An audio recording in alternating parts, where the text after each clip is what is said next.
Para começar, eu quero responder a seguinte pergunta: por que a Ucrânia é tão importante para o Putin? Por que a Ucrânia é tão importante para a Rússia? E aí eu escuto muitas pessoas: não, o Putin é louco, ele é um grande ditador, ele quer dominar o mundo.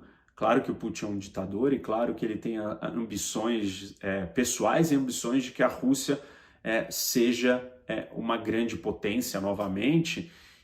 E isso não tem que ser tirado da equação. Mas muita gente tentando entender: não, a gente precisa de um terapeuta para entender por que ele faz as coisas que ele faz.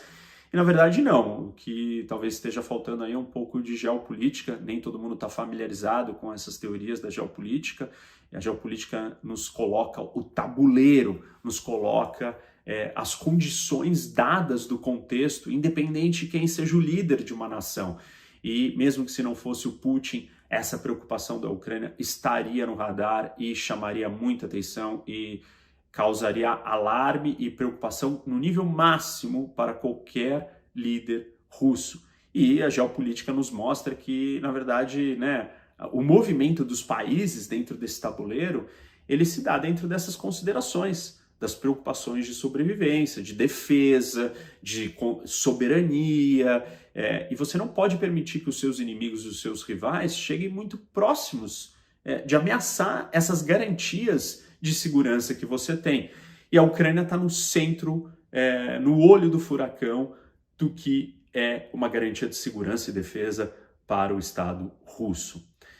Isso começa com a característica fundamental topográfica e geográfica da região da Eurásia, que é uma região onde predomina uma topografia plana, lisa, de fácil acesso, sem barreiras naturais, sem grandes montanhas, sem grandes rios, sem grandes obstáculos que protejam, e sirvam como fortaleza, como muralha para proteger esse território. E ao longo da história, os russos foram alvos e vítimas dessa natureza geográfica e foram atacados, principalmente de dois lados, uma rota que vinha da Ásia Central, que era a primeira rota de invasão, e dali vieram os mongóis e outras tribos de origem turca, e do outro lado, os russos sofreram, principalmente mais hoje em dia, ou na época mais moderna e contemporânea, ataques assim, de diversos inimigos,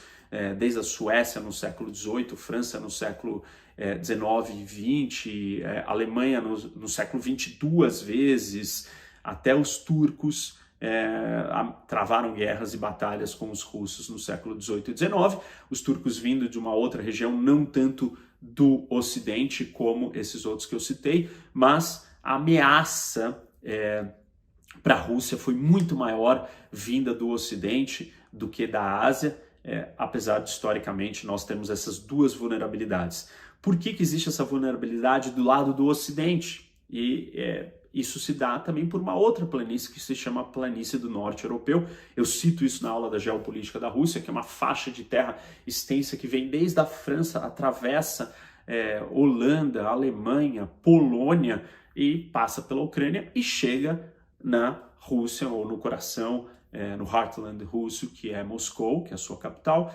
E ao longo da história, a estratégia usada dos russos para se defender seria: ou você ocupa todo esse território e tenta fechar esse acesso, essa entrada, ou você ocupa para criar os tais dos buffers, ou dos tampões. O que são tampões? São estados que criam um espaço separando você do seu inimigo. E esse espaço impede que o seu inimigo chegue muito rápido até a sua área mais estratégica. No caso, isso significa longas linhas de suprimento, longas distâncias de avanço militar quando o inimigo está invadindo esse território.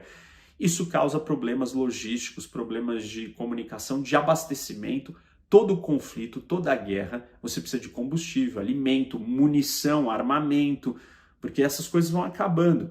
E quanto mais longe você está da sua base inicial, mais difícil se torna o processo de avanço militar e conquista de território, porque você precisa ir consolidando. Se você expande muito rápido, você vai ficar sem suprimentos, seus suprimentos vão ficar muito longe de você, e aí você vai criar uma longa linha extensa de logística de suprimento, e isso faz com que o seu inimigo, ou no caso aquele que está defendendo o seu território, possa te atacar e impedir que esses suprimentos cheguem até você. Isso dificulta muito, na verdade é assim que a Rússia sobreviveu a 2 grandes momentos de ataque, quando Napoleão e quando a máquina nazista invadiram por essa rota. Eles acabaram se perdendo, né, o tanto que eles tiveram que caminhar dentro do território inimigo. E caminhar dentro do território inimigo não é fácil, porque você está no território inimigo, você precisa conquistar, você precisa consolidar a sua posição, você precisa manter essas linhas de suprimento e abastecimento sólidas e firmes, e quanto maiores elas forem, mais vulnerabilidades e mais pontos de fragilidade e de contra-ataque daquele que está defendendo o seu território vão ter. E a Ucrânia, ela está no coração disso, porque ela serve como esse grande buffer, é o maior país das ex-repúblicas soviéticas do lado europeu, e se os russos permitirem que os seus rivais ou inimigos colocarem tropas dentro desse território, eles estão com o pé dentro da porta, eles estão a uma distância muito curta de Moscou, e aí é muito fácil, e é essa vantagem da profundidade territorial que eu explico no vídeo da geopolítica da Rússia, e eu falo disso na geopolítica de Israel, porque Israel não tem profundidade territorial, a posição oposta da Rússia. Então você precisa lutar rapidamente, ferozmente, porque você não tem espaço para recuar.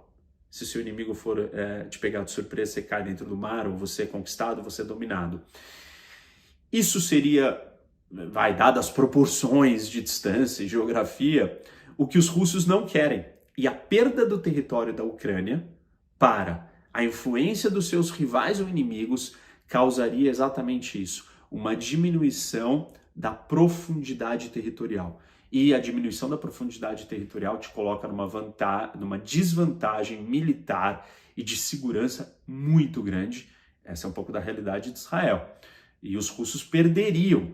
E no caso da Rússia, isso ainda é mais acentuado porque é um território plano, uma terra plana de fácil acesso, sem barreiras, o que com uma velocidade grande ou substancial você consegue chegar muito rápido diante do seu alvo ou do seu objetivo final. Então, existem 2 razões por que a Ucrânia é importante para a Rússia. A primeira delas é essa, por uma simples e pura questão de defesa. E a Rússia não considera a Ucrânia qualquer país. Das ex-repúblicas soviéticas todas, né, quando o Império Soviético estava bem grande e controlou vários outros países, e depois da sua queda nos anos 90, você tem a independência de vários desses países, aí nós podemos dividir em 3 categorias. Aqueles que são favoráveis, amigáveis ou aliados dos russos, aqueles que são neutros, não estão nem aí. O Uzbequistão é um deles, por exemplo, ele é neutro, ele não é nem um inimigo, nem se juntou com os inimigos dos russos, mas também não quer ser amigo, ele está neutro, independente. E aqueles que são rivais ou inimigos. Dentro desses 3 grupos, para os russos, Bielorrússia, Moldávia, Ucrânia e Cazaquistão não podem ser nem neutros e nem do lado inimigo. Eles têm que estar aliados com a Rússia. E aí nós temos alguns episódios que marcaram e acenderam a luz amarela para os russos. Quais foram? A expansão da União Europeia. A União Europeia começou a crescer e começou a trazer para dentro os países que antes eram parte da União Soviética. Então, aqueles países que antes eram aliados ou dominados pelos russos e pelos soviéticos, deixaram de ser parte deles e se tornaram parte do seu inimigo, do seu rival. Isso é preocupante, porque você começa a se sentir acuado, cercado. Junto com a expansão da União Europeia, nós temos a expansão da OTAN, que é a Organização do Tratado do Atlântico Norte, que é uma aliança militar do Ocidente criada para segurar, conter o avanço soviético. Mais preocupante ainda porque é uma aliança militar não econômica e não política, mas com um enfoque militar, de defesa, de proteção de todos os seus membros, de um ajudar o outro. Isso impede que os russos tenham capacidade de, por exemplo, ameaçar ou amedrontar ou tentar lidar com cada um desses países em separado. Se eles são todos partes de uma aliança, lidar com eles vai ser lidar com todo mundo. E isso faz esses países ficarem mais fortes diante do gigante russo.